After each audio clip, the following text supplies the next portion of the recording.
Karena tanda yang pertama tadi sudah berlaku, sudah terjadi, yaitu ramainya Baitul Maqdis sudah terjadi. Nah, kemudian kita tinggal tunggu sekarang hancurnya kota Madinah.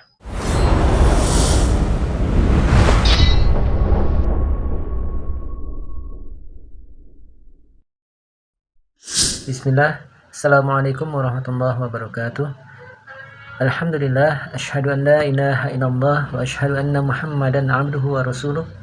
Allahumma salli ala Muhammad wa ala ali Muhammad kama sallaita ala Ibrahim wa ala ali Ibrahim wa barik ala Muhammad wa ala ali Muhammad kama barakta ala Ibrahim wa ala ali Ibrahim fil alamin innaka Hamidum Majid. Ikhwah fiddin rahimakumullah.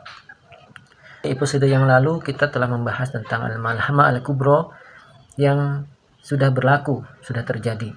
Nah, pertanyaan selanjutnya adalah apa yang selanjutnya terjadi setelah Al-Malhamah Al-Kubra? Mari kita bacakan, ada beberapa hadis.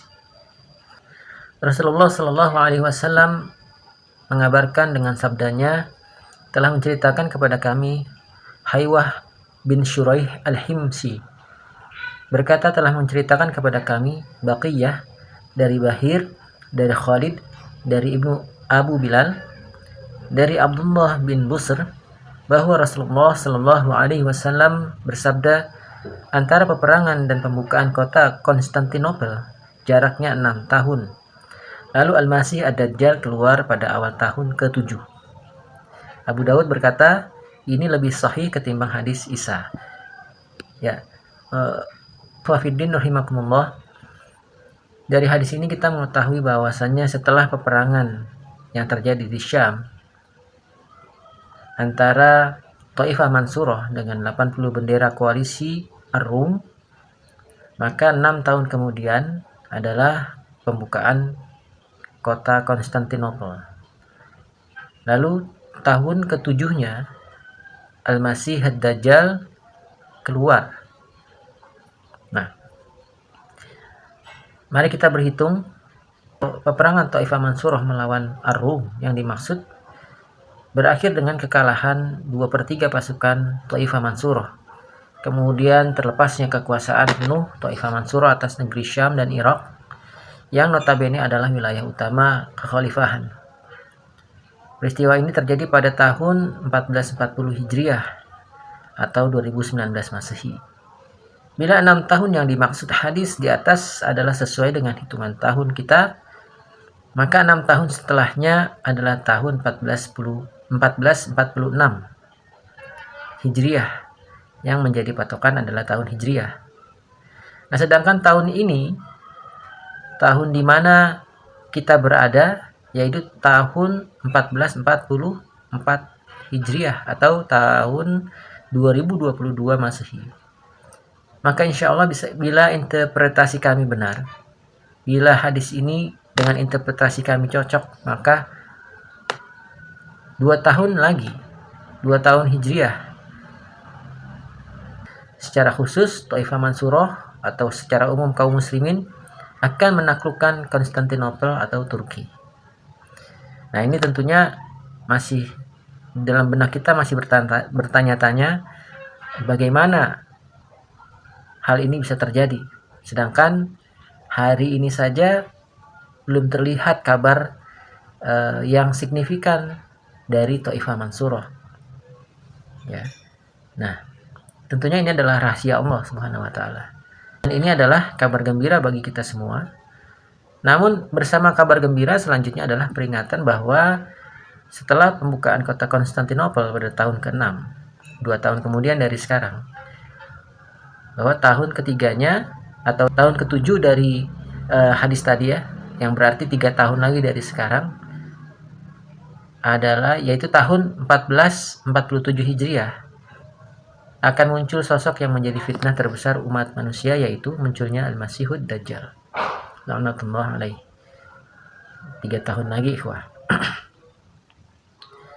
Nah, ada pertanyaan bahwa apakah penaklukan Konstantinopel terjadi sebelum Al-Mahdi muncul atau terjadi setelah kemunculan Al-Mahdi? Nah, ini satu hal yang perlu kita kaji lagi.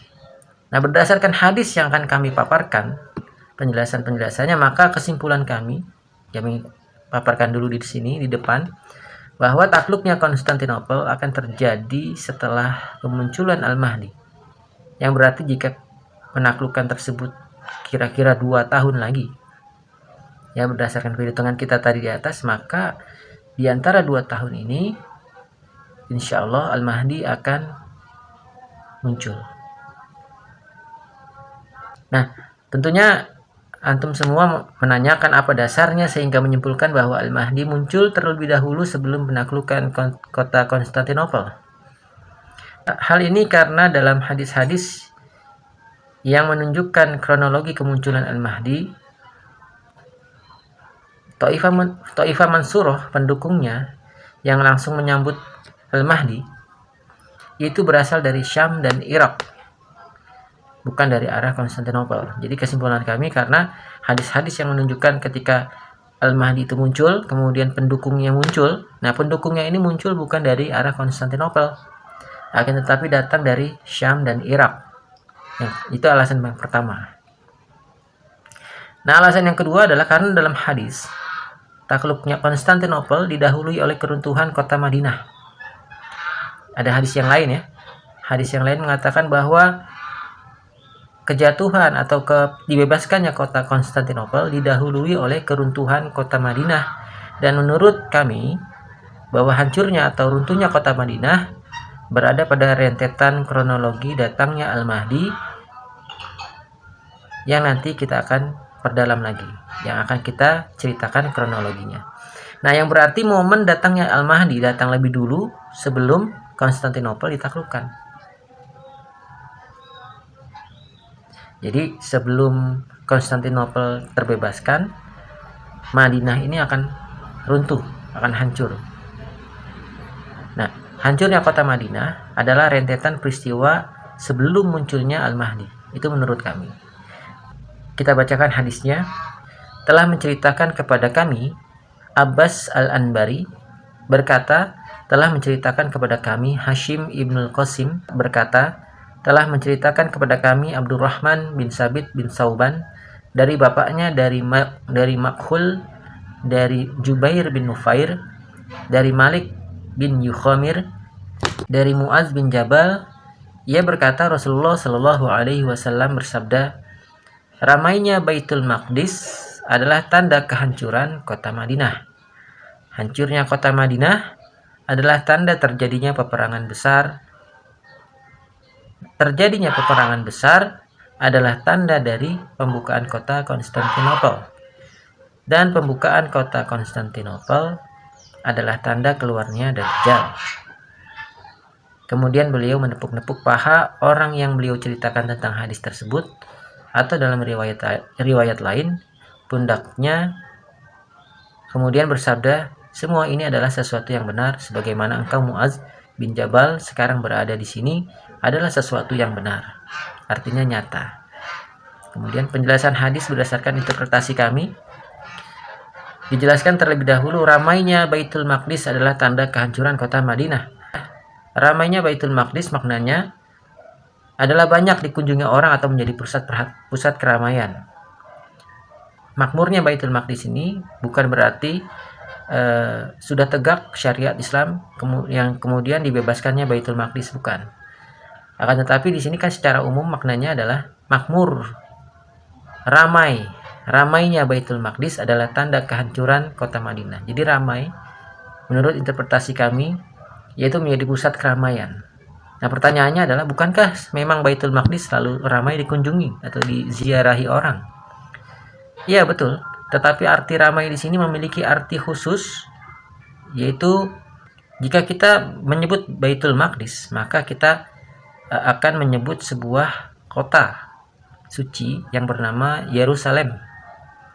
Nah, peristiwa yang dimaksud dengan hadis tadi, yaitu ramainya Baitul Maqdis, menurut kami itu awalnya terjadi di tahun 2017 Masehi, tidak lama setelah Togut Irak atau pemerintahan Irak dan Iran, kemudian Suriah, mengumumkan kemenangan atas Taifah Mansurah, tepatnya di bulan Desember tahun 2017 Masehi.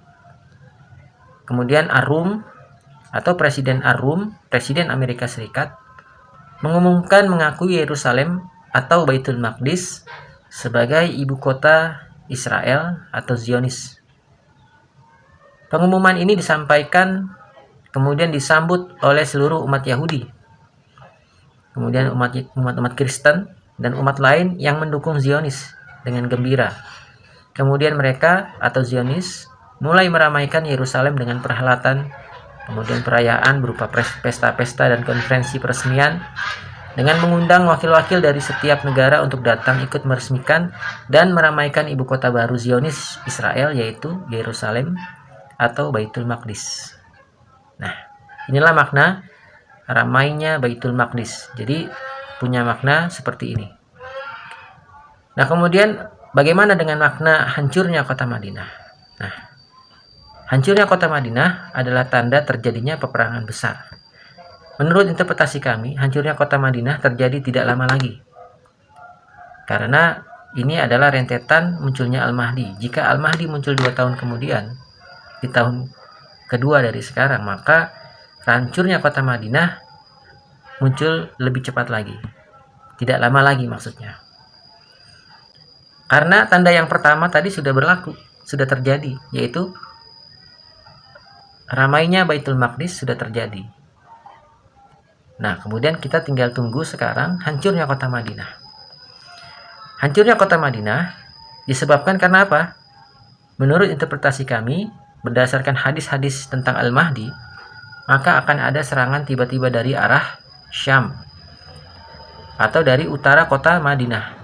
Dari arah Syam itu meliputi sampai ke dari Suriah, kemudian sampai ke Palestina, Israel, itu masih wilayah Syam.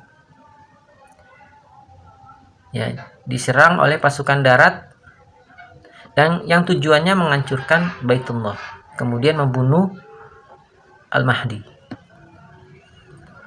Nah, hadisnya sebagai berikut.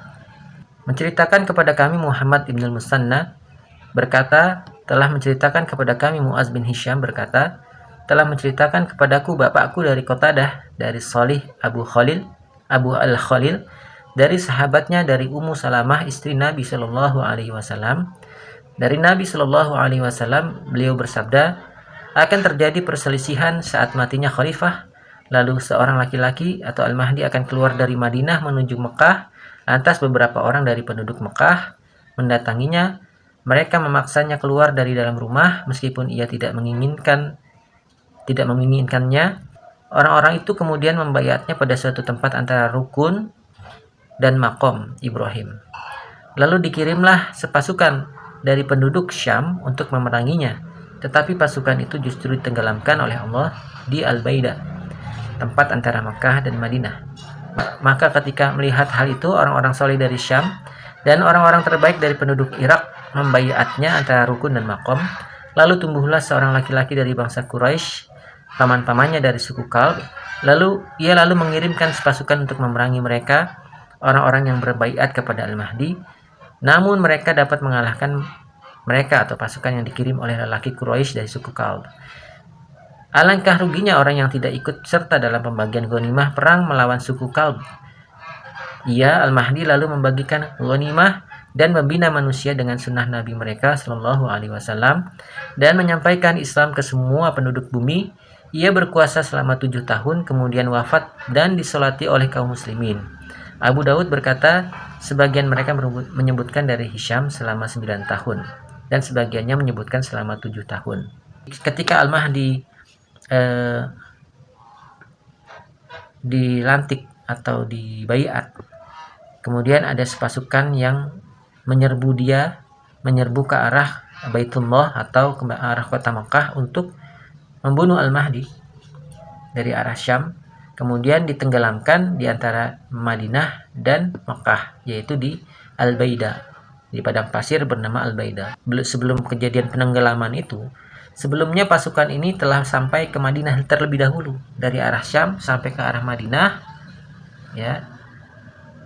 Nah, di Madinah mereka menghancurkan kota Madinah. Itulah sebabnya Madinah menjadi runtuh. Nah, hancurnya kota Madinah ini apakah sebelum atau sesudah pembayatan Al-Mahdi? Bisa jadi sebelum. Ya, karena memang pasukan ini pasukan darat yang punya misi khusus yaitu membunuh Al-Mahdi. Jadi sebelum pembayatan Al-Mahdi, pasukan ini bergerak kemudian sampai ke Madinah. Namun di Madinah mereka tidak menemukan Al-Mahdi. Al-Mahdi sudah lari terlebih dahulu ke kota Mekah, bersembunyi di kota Mekah. Nah, oleh sebab itu ketika mereka dalam proses pencarian itu, mereka sambil menghancurkan kota Madinah, pasukan-pasukan dari arah Syam. Nah, kemudian Al-Mahdi sampai ke Mekah. Kemudian ada orang-orang, para ulama-ulama yang berkumpul di kota Mekah, di Baitullah, yang memaksa keluar Al-Mahdi untuk dibaiat. Nah, setelah itu terjadilah pembaiatan. Kemudian yang dari Madinah tadi pasukan itu menyusul. Ketika menyusul sampai di Al-Baida, kemudian ditenggelamkan oleh Allah Subhanahu wa taala. Nah, kita lanjut ke hadis yang tentang hancurnya kota Madinah. Di poin kedua, hadis tersebut mengatakan bahwa hancurnya kota Madinah adalah tanda terjadinya peperangan besar. Apa maksudnya? Apakah Al-Malhamah Al-Kubra? Nah, menurut interpretasi kami ini adalah Al-Malhamah Al-Kubra, lanjutan dari Al-Malhamah Kubra yang pertama. Al-Malhamah Al-Kubra yang pertama adalah pertempuran antara Thaifah Mansurah melawan Ar-Rum dengan 80 bendera koalisinya. Nah, Al-Malhamah Al-Kubra yang kedua yaitu peperangan besar setelah hancurnya kota Madinah tadi, yaitu setelah Al-Mahdi dilantik.